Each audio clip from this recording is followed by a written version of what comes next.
All right. We are going to be joined right now by Paul Stewart. Paul is the founder and creator of buckpower.com. We are this podcast, the No Quarter Given, is a part of the buckpower.com podcast network. So we're very happy to bring our employer to some degree in and bringing Paul Stewart into the podcast. And we are going to reminisce a little bit about some Bucs Patriots. And Paul's got a great story about a moment in Wembley when I'm going to let Paul tell the story, but Paul took the mic from one Gene Deckerhoff for a couple minutes. Welcome back, Paul.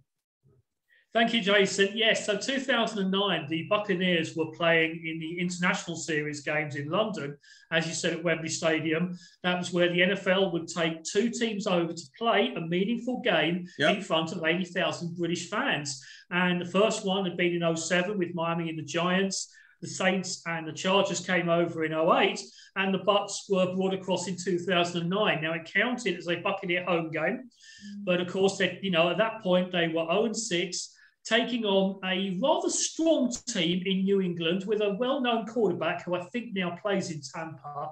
The Bucs were on a harding to nothing. But I mean, as I say, it was NFL football, meaningful regular season NFL football. And Wembley games, Jason, have got everyone goes because it's the NFL. You don't really just have Buck fans, Patriot fans. You have fans of every team go to the game to watch the whole experience. And you could see all 32 NFL teams represented within minutes of walking around the stadium. So it's a huge experience of British fans. But because it was the Buccaneers, I was very heavily involved. I was interviewed by numerous papers and media outlets because of my involvement here in the UK. NFL Films were doing a documentary about me. We had a touch football game where Leroy Selman, Mike Allstott and Shelton Qualls were there. I even handed the ball off to Mike Allstott for a touchdown run, which is a nice claim to fame. But on the day of the game, they arranged for me to take over on the radio commentary from Gene Deckerhoff. So in the last 30 plus years, only 3 people have ever called a game for Buccaneer Radio. Gene, TJ Reeves did half a game when Gene's plane was delayed, and I got to part of the fourth quarter of the Bucs-Patriots game. It also coincided with Josh Freeman's very first play in the NFL.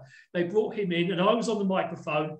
I got the very first play wrong because they changed kick returners from Sammy Slaughter to Yvonne Figures, 18-16. I had taken the seat of the spotter, so I had no one identifying the players for me. I'm trying to look at from like 60 yards away with no binoculars. So the very first play, I got it wrong, and I was mortified. What have I done? They were fine. Gene saying to me, no, he would have done exactly the same thing. So I called a drive. Amazing experience. I mean, I've done radio work all my life. I've done numerous TV shows on British television, live television. Nothing quite prepared me for sitting next to a legend like Gene Deckerhoff and doing a commentary. But it went well. It was fantastic. But I've never been so glad to read a commercial break outlet and hand the mic over. I was so happy. That's all. That's great. And talk to us about, obviously, Buccaneer fans know that the relationship between the Glazers and English football, with obviously them owning Manchester United. There's a love-hate relationship sometimes with the Glazers and Man United over across the way where you're at. Talk about the relationship and what the British fan thinks of the Glazers. Well, it's very difficult, Jason, because the Manchester United fans all think the money's being spent on the Buccaneers, and the Buccaneer fans all think the money's being spent on Manchester United. The actual truth is investment is made in both franchises. It doesn't matter where you are. You're always going to think the other side's got better. Now, I've sat and watched an NFL game with Brian and Joel Glazer in the owner's box. They are as passionate, probably even more passionate than you and I are about a game. Believe me, I've seen Brian Glazer really fired up about a game when the Bucs were getting beaten. It was amazing to watch and great to see. And I've got to know them as friends and people. They're business people, but they're really good at what they've done. I mean, you look at how the Buccaneers were under Hugh Culverhouse in the 90s. They were a joke. Yeah. Cutting corners at every excuse. Now, yes, Malcolm Glazer manipulated the stadium situation. Every NFL owner has done the same. There's nothing wrong with that. And we now have one of the greatest stadiums. We've hosted Super Bowls. We've got 2 Super Bowl championships sitting there at one Buck place. So yes, we've had some up and down seasons, but it's not been a fault of the ownership that any of this has happened.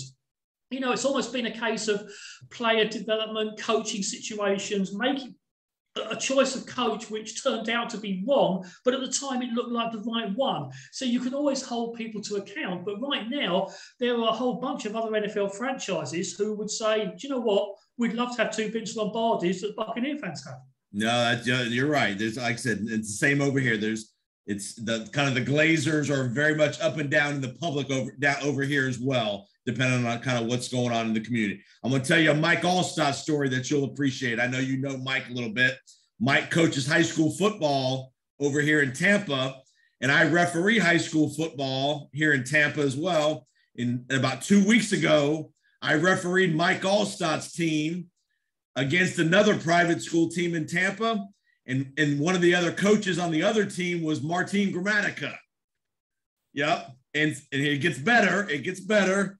So the game's going on in the third quarter. Mike Allstott's team's losing 42-16 with 6 minutes left in the third quarter. Final score, Mike Allstott 50, the other team 48.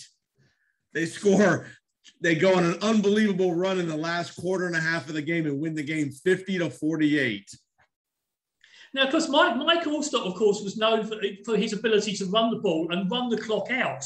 Yeah. So you're now telling me that he's coaching a team that comes back from deficits? He's just changing things, Jason. Massive deficit, yep. And he was as fiery on the sidelines as he was as a player. I mean, very intense, very into the game, all that good stuff. All right, last thing, I'll get you out of here, Paul.